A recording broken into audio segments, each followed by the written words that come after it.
Jay Moon tem um livro excelente, que eu não sei se tem em português, mas ele tem experiência com o Brasil também, Effective Evangelism. O evangelismo, ele chama de evangelismo, mas ele fala toda hora no livro sobre o evangelho. Mas ele fala algo impressionante, eu nunca vi em nenhum outro livro. Na realidade, ele fala das 4 visões que eu tenho que entender e culturas quando eu trabalho com os indivíduos nos seus contextos. Ora, 3 destas visões você vai encontrar em muitos livros e nos seminários, todo mundo estuda e fala sobre pelo menos essas 3, e vocês vão entender quando eu falar. Uma delas, ela vem do mundo ocidental, que é a nossa.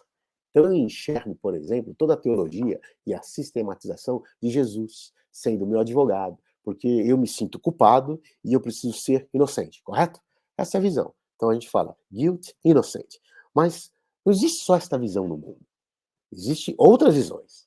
Se eu for, por exemplo, no Japão e na Ásia, não é mais guilt, inocente. Você não se sente mais culpado ou inocente. Não é esse sistema, não é essa suposta teologia. O evangelho, se você pregar e falar e anunciar desta maneira, não tem nada a ver com aquele contexto.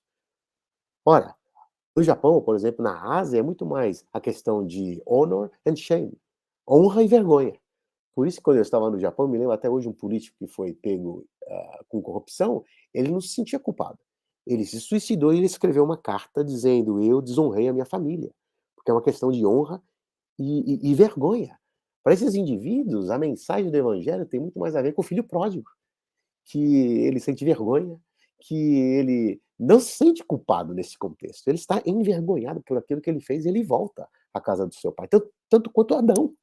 Adão coloca ali que ele está nu, ele se cobre, e a palavra é de Deus a ele. Esse é um outro tema também, é Deus que busca de uma maneira unilateral, buscando a Adão: onde estás, Adão? E ele se sente envergonhado. Então, esse é o segundo tema. O terceiro, a visão, a terceira cultura, a terceira ótica que você pode ser que encontre quando você conversa com essas múltiplas culturas. Em Paris eu tinha esta consciência. Em Lyon, 70 nacionalidades, eu transito por estas 4 visões. A terceira tem a ver com medo e tem a ver fear e power, e com poder. Então, é uma consciência muito mais, por exemplo, de países africanos, de culturas africanas, do Brasil, mas não em um país nórdico. Então, por isso que tem lá o Brasil, você vê alguém com medo de andar por baixo de uma cadeira. Aí você pega assim uma aguinha benta, que aguinha benta, vai me proteger de todos os espíritos, né? Esse fetiche, essa questão mágica, isso não existe na Suécia, na Dinamarca, na Finlândia. Eu não posso trazer uma abordagem dessa natureza para um indivíduo nórdico, mas está impregnado em alguns lugares e países da África. Pois bem, dito isso, o quarto modelo que o Jay Moon fala, e isso não existe em nenhum lugar.